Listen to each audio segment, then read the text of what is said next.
नमस्कार साथियों, मैं पल्लवी तिवारी आप सभी का स्वागत करती हूँ आपके अपने हिंदी वाली चैनल पे। आशा करती हूँ कि आप सभी स्वस्थ एवं मस्त होंगे। तो चलिए शुरू करते हैं आज का दैनिक जागरण संपादकीय। जवाबदेही के दायरे में आए टेक कंपनियां। सुबह की पहली किरण के साथ जब हम अपने स्मार्टफोन का स्क्रीन अनलॉक करते हैं तो हम केवल एक उपकरण नहीं खोलते बल्कि एक ऐसी दुनिया में प्रवेश करते हैं जो कभी सोती नहीं है। यह डिजिटल दुनिया जितनी चमकदार है उतनी ही बेरहम भी। आज हमारे जीवन का एक बड़ा हिस्सा डिजिटल मीडिया की गलियारों में बीत रहा है। हमारी पहचान, रिश्ते और समाज में प्रतिष्ठा अब हमारे पद चिन्हों यानी डिजिटल फुटप्रिंट से तय होती है। पर समस्या तब शुरू होती है जब ये पद चिन्ह हमारी वर्तमान पहचान के लिए बोझ बन जाते हैं। कल्पना कीजिए एक ऐसे युवक की जिस पर 10 साल पहले एक छोटा आरोप लगा था। अदालत ने उसे ससम्मान बरी कर दिया, लेकिन आज जब कोई कंपनी उसे नौकरी देने के लिए उसका नाम गूगल करती है तो सबसे ऊपर वही पुरानी गिरफ्तारी की खबर चमकती है। यही वह बिंदु है जहां right to be forgotten forgotten यानी भुला दिया जाने का अधिकार विलासिता नहीं बल्कि जीने के अधिकार का हिस्सा बन जाता है। डिजिटल मीडिया का दुरुपयोग आज एक महामारी की तरह फैल चुका है। फेक न्यूज़, ट्रोलिंग और साइबर बुलिंग ने वर्चुअल स्पेस को एक युद्ध का मैदान बना दिया है। सबसे भयावह रूप तब सामने आता है जब किसी की निजी जानकारी या तस्वीरें उसकी मर्जी के बिना सार्वजनिक कर दी जाती हैं। इसे डॉक्सिंग कहा जाता है। यह केवल तकनीकी का गलत इस्तेमाल नहीं बल्कि यह एक इंसान की गरिमा पर सीधा हमला है। जब कोई अपमानजनक सामग्री एक बार वायरल हो जाती है तो उसे पूरी तरह मिटाना लगभग असंभव हो जाता है। डिजिटल दुनिया में कुछ भी स्थायी रूप से मरता नहीं है, वह बस दबा रहता है और समय समय पर बाहर आता रहता है। यहीं पर राइट टू बी फॉरगेटन की अवधारणा उम्मीद की किरण है। व्यक्ति को यह अधिकार होना चाहिए कि वह अपने पुराने अप्रासंगिक या गलत डिजिटल रिकॉर्ड्स को हटवा सके। यूरोपीय संघ का एक कानून इस मामले में एक मिसाल है। वहाँ के एक चर्चित मामले में यह तय हुआ कि अगर कोई जानकारी अब जरूरी नहीं है तो उसे सर्च रिजल्ट्स से हटाना होगा। भारत में भी इस अधिकार की सुगबुगाहट तेज हुई है। सुप्रीम कोर्ट ने पुट्टास्वामी केस में निजता को मौलिक अधिकार तो माना, लेकिन राइट टू बी फॉरगेटन अभी भी एक कानूनी धुंध में फंसा हुआ है। दिल्ली हाई कोर्ट ने हाल में माना कि एक व्यक्ति को अपनी पुरानी गलतियों या विवादों से आगे बढ़ने का हक है। क्या हमारे पास इसके लिए कोई ठोस कानून है? भारत का डिजिटल व्यक्तिगत डाटा संरक्षण अधिनियम 2023 इस दिशा में एक कदम जरूर है। यह डाटा मिटाने का अधिकार देता है, लेकिन इसमें कई पेच हैं। जब कोई व्यक्ति अपना डाटा हटवाने की मांग करता है तो उसके सामने अभिव्यक्ति की आज़ादी और न्यायिक पारदर्शिता की दीवार खड़ी हो जाती है। मिसाल के तौर पर, क्या एक भ्रष्ट नेता यह कह सकता है कि लोग उसके पुराने घोटाले भूल जाएं क्योंकि अब वह सुधर गया है? निश्चित रूप से नहीं। जनता को जानने का अधिकार और सार्वजनिक हित हमेशा निजता से ऊपर रहेगा। लेकिन एक सामान्य नागरिक जो किसी झूठे मुकदमे या निजी विवाद का शिकार हुआ है, उसे अदालतों के चक्कर क्यों काटने पड़े? हमारे वर्तमान कानून में एक ऐसी स्पष्ट प्रक्रिया की कमी है जो टेक कंपनियों को जवाबदेह ठहरा सके। इस जटिल समीकरण में अब एआई ने प्रवेश किया है। एआई के दुरुपयोग का सबसे विभत्स रूप डीप फेक है। आज किसी भी आम इंसान का चेहरा किसी अश्लील वीडियो या भड़काऊ भाषण के साथ जोड़ना बच्चों का खेल बन गया है। एआई एल्गोरिदम आज इतने शक्तिशाली है कि वे आपकी पसंद नापसंद को भांप लेते हैं और आपको उसी दिशा में ले जाते हैं जो वे चाहते हैं। नफरत भरे कंटेंट पर एंगेजमेंट ज़्यादा आती है, इसलिए एल्गोरिदम उसे बढ़ावा देते हैं। यह एआई का वह चेहरा है जो समाज को बांट रहा है। इसी एआई में समाधान भी छिपा है। अगर हम एआई को सही नियत के साथ इस्तेमाल करें तो यह एक डिजिटल रक्षक बन सकता है। जिस रफ्तार से डिजिटल मीडिया पर डाटा अपलोड होता है उसे इंसान कभी मॉनिटर नहीं कर सकते। यहाँ एआई एक फिल्टर की तरह काम कर सकता है या आपत्तिजनक कंटेंट, डीप फेक और फेक न्यूज़ को उसके फैलाने से पहले ही पहचान कर ब्लॉक कर सकता है।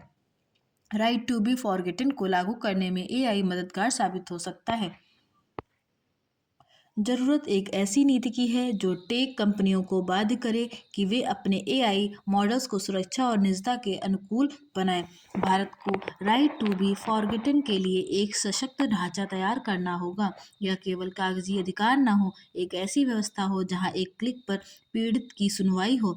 हमें विशेष डिजिटल ट्रिब्यूनल्स की जरूरत है जहां तकनीकी विशेषज्ञ और कानूनी जानकार मिलकर त्वरित फैसले लें। डाटा प्रोटेक्शन बोर्ड को इतनी शक्ति मिलनी चाहिए कि वह उन प्लेटफॉर्म्स पर भारी जुर्माना लगा सके जो आदेश मिलने के बाद भी डाटा नहीं हटाते। कानून में स्पष्ट करना होगा कि किन परिस्थितियों में डाटा हटाया जा सकता है और कहाँ सार्वजनिक हित सर्वोपरि होगा। एक और महत्वपूर्ण सुधार यह होना चाहिए कि टेक कंपनियों के लिए ट्रांसपेरेंसी रिपोर्ट अनिवार्य हो ताकि पता चले कि उन्होंने कितने अनुरोध स्वीकार किए और कितने खारिज। हमें एक ऐसी डिजिटल संस्कृति विकसित करनी होगी जहां हम दूसरों की निजता का सम्मान करें। कानून अपना काम करेगा, एआई अपना सुधार करेगा, लेकिन हमें यह समझना होगा कि हर व्यक्ति को एक दूसरा मौका मिलने का हक है। डिजिटल युग में विस्मृति का अधिकार मानवीय गरिमा बचाने की कोशिश है। जब तक हम तकनीक और कानून को मानवीय संवेदनाओं के साथ नहीं जोड़ेंगे, तब तक हम इस डिजिटल पिंजरे में कैद रहेंगे। जोर पकड़ता एक बच्चे का चलन। पिछले दिनों दिल्ली में महिलाओं पर किए गए एक सर्वे में बताया गया कि अब स्त्रियां 30 की उम्र के बाद ही संतान चाहती हैं। 2024 में किए गए एक अन्य सर्वे में पता चला था कि 4 में से एक बच्चे को 30 से अधिक उम्र वाली महिला ने जन्म दिया। 30 से 35 वर्ष की माताओं की संख्या 2005 से 2024 तक 2.7% से बढ़कर 8.9% हो गई। 20 से 24 साल की उम्र में मां बनने वाली महिलाओं की संख्या 2024 में घटकर 27.1% रह गई। लंबे समय तक माना जाता रहा है कि महिलाओं की मां बनने की उम्र 30 के बाद ठीक नहीं होती, लेकिन अब वक्त बदल गया है। स्त्रियां अब पढ़ना चाहती हैं, नौकरी करना चाहती हैं, तरक्की के लिए नौकरियां बदलती भी रहती हैं। अपने स्वास्थ्य के ऊपर भी उनका ध्यान बढ़ा है। विवाह उनकी प्राथमिकता में नहीं रहा। यदि विवाह करती भी हैं तो देर से। एक जमाने में यदि किसी लड़की की उम्र 30 के पार पहुंच जाती थी तो मान लिया जाता था कि अब उसका विवाह नहीं होगा या कैसे होगा, क्योंकि इस उम्र तक तो लड़के ही कुंवारे नहीं बैठे रहते। लेकिन अब प्रायः लड़के लड़कियों के विवाह 30 के बाद की उम्र में हो रहे हैं। इसका एक बड़ा कारण बढ़ता शहरीकरण भी है। फिर विवाह के बाद ये लोग एकदम से बच्चे नहीं चाहते। पहले एक नई जीवन शैली में रचना बसना चाहते हैं, फिर बच्चों के बारे में सोचते हैं। इन दिनों मध्य वर्ग में एक बच्चे का चलन भी बढ़ा है।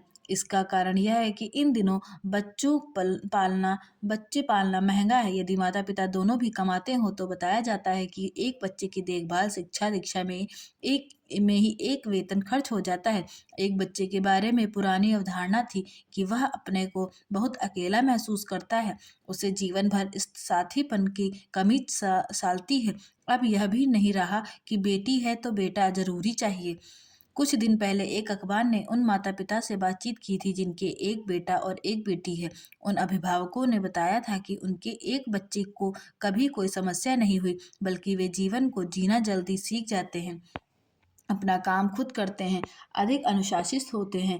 अपने देश में उस पीढ़ी को अधिक समय नहीं बीता है जब घर में 5-6 भाई बहन होना मामूली बात थी। घर में आय का साधन एकमात्र कमाने वाले पिता होते थे। सरकारी स्कूलों में पढ़कर भी बच्चे ठीक ठाक नौकरी पा जाते थे। उनके विवाह भी 30 से पहले हो जाते थे। उन दिनों नौकरी करने वाली स्त्री का मतलब किसी आपदा की मारी कोई स्त्री ही होती थी। स्त्री की पढ़ाई का मतलब उसकी नौकरी या आत्मनिर्भरता नहीं, बल्कि यह माना जाता था कि अगर कहीं दूर देश ब्याह दी जाए तो कम कम से कम चिट्ठी पत्री लिखकर अपना हाल चाल तो दे सकें। फिर एक ऐसा दौर भी आया जब देश में अल्ट्रासाउंड के जरिए गर्भ में ही लड़कियों को मारने वालों की बाढ़ आ गई। भ्रूण हत्या पर हालांकि सरकार ने रोक लगा रखी थे, लेकिन अब भी यदा कदा इसकी खबरें आती रहती हैं। लेकिन जैसे जैसे लड़कियां पढ़ी लिखी आगे बढ़ी, उन्होंने अपने लिए बनाई गई छवियों को ध्वस्त कर दिया। 1975 में अंतर्राष्ट्रीय महिला वर्ष मनाया गया। तब तब से अपने यहाँ स्त्रियों के मसले भी जोर शोर से उठाए गए। उनकी शिक्षा और आत्मनिर्भरता पर अधिक जोर दिया गया। विवाह और बच्चे पहली प्राथमिकता से बहुत पीछे चले गए। आज किसी साधन संपन्न लड़की से पूछे या किसी गरीब से, सब इस बात पर एक मत है कि पहले वे पढ़ना चाहती हैं, नौकरी करना चाहती हैं, उसके बाद ही शादी आदि के बारे में सोचेंगी। अब हम दो हमारे दो जैसे नारे कहीं सुनाई नहीं देते। स्त्रियों के नजरिए से देखा जाए तो यह ठीक मालूम पड़ता है कि एक बच्चा हो, लेकिन विश्व स्तर पर जो बातें दिखाई दे रही हैं, हो सकता है कि भारत को भी 50 साल बाद यही भुगतना पड़े। एक समय में चीन की जनसंख्या दुनिया भर में सबसे ज्यादा थी। वहां की सरकार ने एक बच्चा नीति को सख्ती से लागू किया। अब उसी चीन की हालत क्या है? वहां लगातार युवाओं की कमी हो रही है और वृद्धों की संख्या बढ़ती जा रही है। इस कारण वहां की सरकार युवाओं की तरह तरह के प्रलोभन दे रही है। युवा डेटिंग पर जाएं, विवाह करें, बच्चे पैदा करें, इसके लिए अधिक छुट्टियां और विशेष पैकेज दिए जा रहे हैं। मातृत्व अवकाश को बढ़ाया जा रहा है, पिताओं की भी छुट्टी दी जा रही है, मगर युवा विशेषकर स्त्रियां बच्चे नहीं चाहती। वे सरकार के किसी प्रलोभन में नहीं फंस रही। यही हाल जापान का है। वहाँ भी कम बच्चे जन्म ले रहे हैं। यूरोप के बहुत से देशों में भी रूस ऐसा है। रूस में सरकार ने घोषणा की थी कि जो स्त्री 10 बच्चे पैदा करेगी उसे मदर हीरोइन कहा जाएगा और 10 लाख रुपए का पुरस्कार दिया जाएगा। नेता कुछ भी कहते रहे, लोग उनकी बात नहीं मान रहे। खास तौर से स्त्रियां कह रही हैं कि वे कोई बच्चे पैदा करने की मशीन हैं। आखिर स्त्रियों के तमाम विमर्शों में उन्हें इतना जागरूक तो कर ही दिया है कि वे बच्चों के जन्म और उनकी परवरिश के मुकाबले अपने सुख और खुशियों के बारे में पहले सोच रही हैं। विश्व और अपने देश में ऐसे दंपतियों की संख्या भी बढ़ रही है जो बच्चे चाहते ही नहीं हैं। आकाशगंगा का रहस्यमय केंद्र। भले ही खगोलविद हमारी मंदाकिनी गैलेक्सी आकाशगंगा मिल्की वे के रहस्यमय केंद्र को सही ढंग से समझ नहीं पाए हों, परंतु वे इस बात को लेकर दशकों से आश्वस्त रहे हैं कि उसके केंद्र में एक अति विशालकाय ब्लैक होल है जो आसपास मौजूद तारों की असाधारण गति, गैसीय बादलों और अन्य खगोलीय पिंडों की कक्षाओं को नियंत्रित करता है।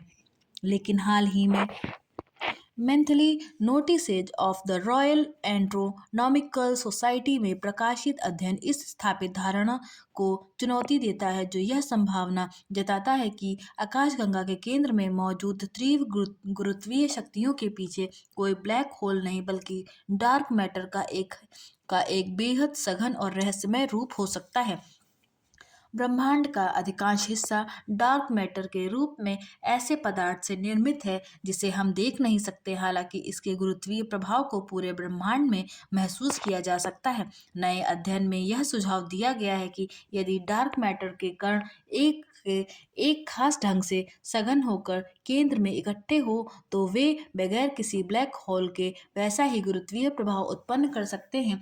आकाशगंगा के केंद्र में कुछ विशेष तारे पाए जाते हैं जिन्हें एस स्टार्स कहा जाता है। ये तारे असाधारण रूप से तीव्र गति से केंद्र की परिक्रमा करते हैं। अब तक इनकी गति को ब्लैक होल के प्रबल गुरुत्वाकर्षण का प्रत्यक्ष प्रमाण माना जाता था, लेकिन हालिया अध्ययन का निष्कर्ष है कि अगर वहां डार्क मैटर का एक सघन कोर मौजूद हो तो वह भी इन तारों की कक्षाओं को लगभग वैसे ही प्रभावित कर सकता है। अध्येताओं के मुताबिक ब्लैक होल और डार्क मैटर मॉडल के बीच तारों की कक्षाओं में अंतर 1% से भी कम पाया गया है। इस अध्ययन का एक और महत्वपूर्ण पहलू उस रहस्यमय छाया से जुड़ा है जिसे कुछ वर्ष पहले आकाशगंगा के केंद्र में देखा गया था। तब उसे ब्लैक होल के इवेंट होराइजिन द्वारा प्रकाशित के अत्यधिक मुड़ने के रूप से चित्रित किया गया था। लेकिन हालिया अध्ययन के मुताबिक डार्क मैटर का सघन केंद्र एक्रेशन डिस्क भी प्रकाश को उसी तरह मोड़ सकता है, जिससे वैसे ही छाया जैसी संरचना बन सकती है। यानी जिन दृश्य प्रमाणों को ब्लैक होल की पुष्टि समझा गया वे किसी और भौतिक संरचना की वजह से भी हो सकते हैं। डार्क मैटर के इस नए अध्ययन की भविष्यवाणियां इन अवलोकनों से मेल खाती हैं। हालांकि विज्ञानी यह भी स्वीकार करते हैं कि अभी यह कहना उतावलापन होगा कि dark matter model black hole सिद्धांत से बेहतर है। सबसे बड़ी चुनौती यही है कि डार्क मैटर को प्रत्यक्ष रूप से खोजा नहीं जा सका है। यह भी साफ नहीं है कि डार्क मैटर वैसा ही विशेष रूप ले सकता है जैसा दावा किया गया है।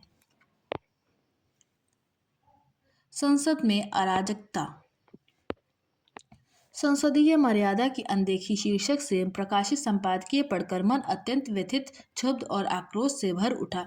देश की सर्वोच्च लोकतांत्रिक संस्था संसद में जो दृश्य हाल के दिनों में देखने को मिले हैं, वे किसी भी जागरूक नागरिक के लिए शर्मनाक और पीड़ादायक है। संसद जो लोकतंत्र का मंदिर कही जाती है, आज वहां के कुछ जनप्रतिनिधियों के आचरण के कारण सड़क छाप अराजकता का मंच बनती जा रही है। जिन संसद सदस्यों से गरिमा, संयम और मर्यादा की अपेक्षा की जाती है, वही आज असभ्य की भांति व्यवहार करते दिखाई दे रहे हैं।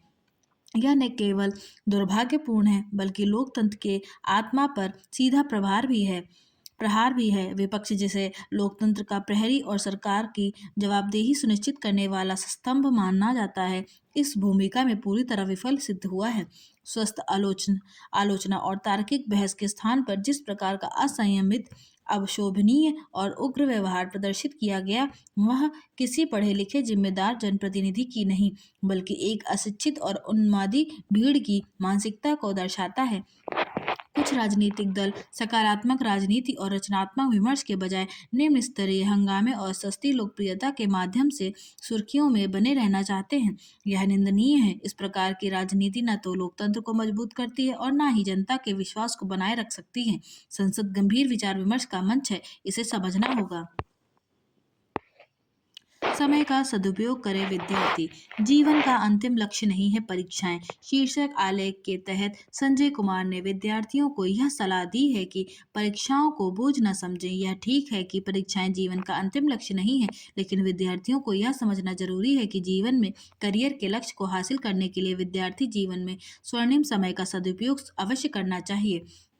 प्रधानमंत्री विद्यार्थियों के अंदर परीक्षा का भय समाप्त करने के लिए जो पिछले वर्षों से परीक्षा पर चर्चा कर रहे हैं, वह भी एक बहुत अच्छा प्रयास है।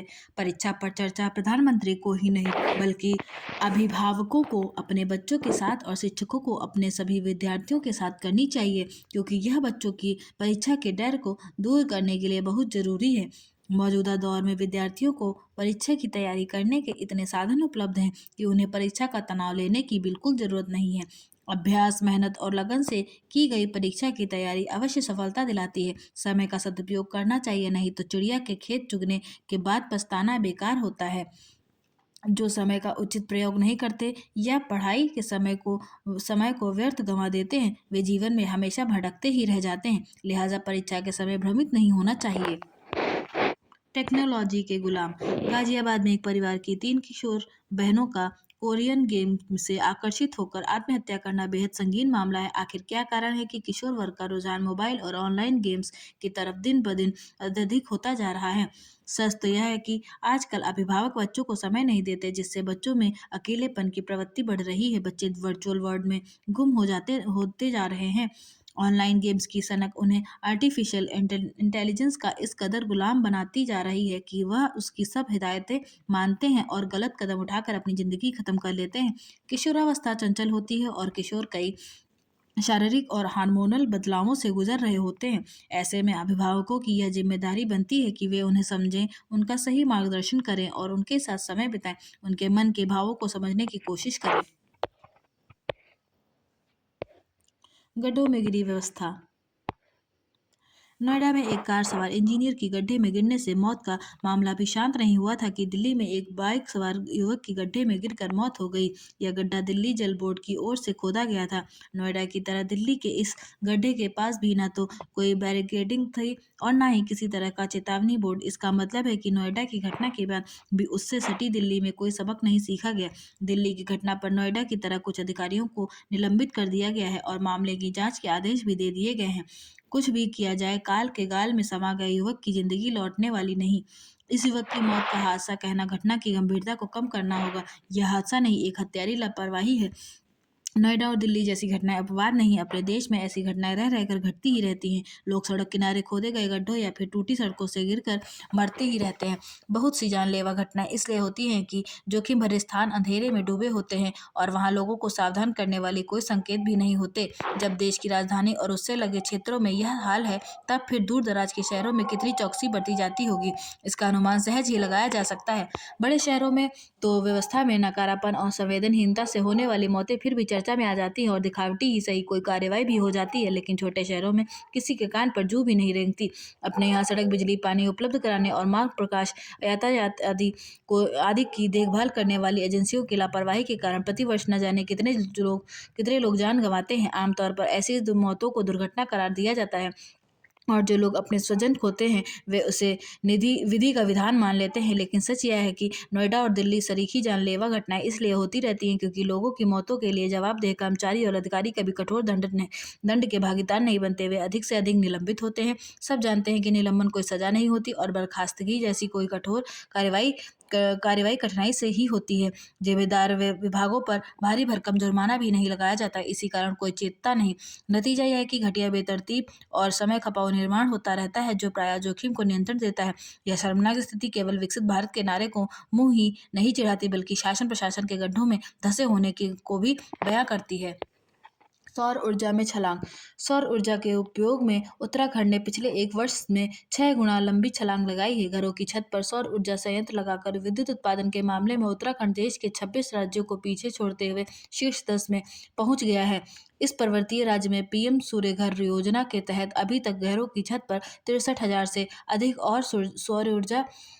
अधिक सौर ऊर्जा संयंत्र लग चुके हैं। इनसे तकरीबन 63.5 हजार परिवारों को न केवल मुफ्त बिजली मिल रही है बल्कि वे ऊर्जा निगम को अतिरिक्त बिजली बेचकर कमाई भी कर रहे हैं। इस मामले में सबसे महत्वपूर्ण बात यह है कि इससे सरकार पर विद्युत सब्सिडी का बोझ भी कम हुआ है। पीएम सूर्य घर योजना से ने फिर सिर्फ घरों के विद्युत बिल कम हो रहे हैं बल्कि राज्य में स्वच्छ एवं हरित ऊर्जा को भी बढ़ावा मिल रहा है। नवीन और नवीकरणीय ऊर्जा मंत्रालय की रिपोर्ट बताती है कि देश भर में 1 करोड़ घरों की छत पर सौर ऊर्जा संयंत्र लगने से 1,000 बिलियन यूनिट हरित बिजली पैदा होती है। साथ ही जीवाश्म ईंधन पर निर्भरता घटने से अगले 25 वर्षों में लगभग 720 मिलियन टन कार्बन डाइऑक्साइड का उत्सर्जन कम होगा। इससे पर्यावरण संरक्षण को भी प्रोत्साहित मिलेगा। इस अनुपात में देखें तो उत्तराखंड में अब तक लगे सौर ऊर्जा संयंत्रों में से इसी अवधि में लगभग 4.23 मिलियन टन कार्बन डाइऑक्साइड का उत्सर्जन कम होने का अनुमान है। अच्छी बात यह है कि सब्सिडी का लाभ मिलने के कारण लोग भी सौर ऊर्जा संयंत्र लगाने में रुचि ले रहे हैं। उम्मीद की जानी चाहिए कि आगे भी योजना को प्रोत्साहन इसी तरह जारी रहेगा। ऊर्जा, व्यक्ति की शक्तियाँ। भारतीय परंपरा में 2 प्रकार की शक्तियों का कथन किया गया है। एक है ब्राह्म शक्ति और दूसरी है अंतः शक्ति। ब्राह्म शक्ति में तन, मन और धन गिने जाते हैं। तन ईश्वर प्रदत्त होता है, इसलिए यह स्वस्थ और सुंदर होने के साथ अस्वस्थ और असुंदर भी हो सकता है, किंतु हम अपने सत्कर्मों से असुंदर को भी सुंदर बना सकते हैं। मन बहुत ही समर्थ होता है, किंतु इसकी प्रवृत्ति प्रतिकूल कार्यों की ओर ही सदा आकर्षित रहती है। इस पर निग्रह करने में वही समर्थ होता है जो इसकी प्रार्थना करके इसे सन्मार्ग पर लाने का प्रयत्न करता है। धन की प्राप्ति मनुष्य के भाग्य और श्रम पर निर्भर है। यहाँ यह जानना जरूरी है कि धन तभी व्यक्ति के उत्कर्ष में सहायक होता है जब उसका स्वार्थ के साथ साथ परामर्थ में भी प्रयोग होता है। इस प्रकार जब व्यक्ति इन तीनों शक्तियों का पारमार्थिक प्रयोग करता है तो वह प्रतिष्ठित पुरुष की श्रेणी में गिना जाता है। इसी तरह दम, दया और दान को व्यक्ति की आंतरिक शक्तियों में गिना जाता है। व्यक्ति 10 इंद्रियों का समूह है। ये सभी इंद्रियां काम, क्रोध, लोभ, मोह और मद जैसे त्याज दुर्गुणों के प्रति ही सदा आकर्षित रहती है। दम अंतः शक्ति को जागृत कर हम इन दुर्गुणों की ओर जाने से रोक सकते हैं। इसी तरह जिस मनुष्य की करुणा का स्वभाव होता है और जो दया के भाव से दयालु होकर हर एक निराश्रित और अकिंचन की सहायता करता है, वह दया अंतः शक्ति वाला व्यक्ति होता है। दान एक ऐसी मानवीय प्रवृत्ति है जो न केवल दानी व्यक्ति को इस लोक में सुखी और संपन्न बनाती है अपितु परलोक में भी आनंदित करती है।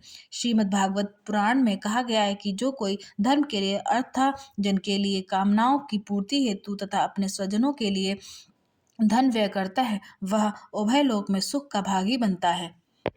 आशा करती हूँ कि आपको यह वीडियो पसंद आई होगी। ऐसी वीडियोस को पढ़ने व सुनने के लिए हमारे चैनल को लाइक, शेयर एंड सब्सक्राइब जरूर करें। धन्यवाद।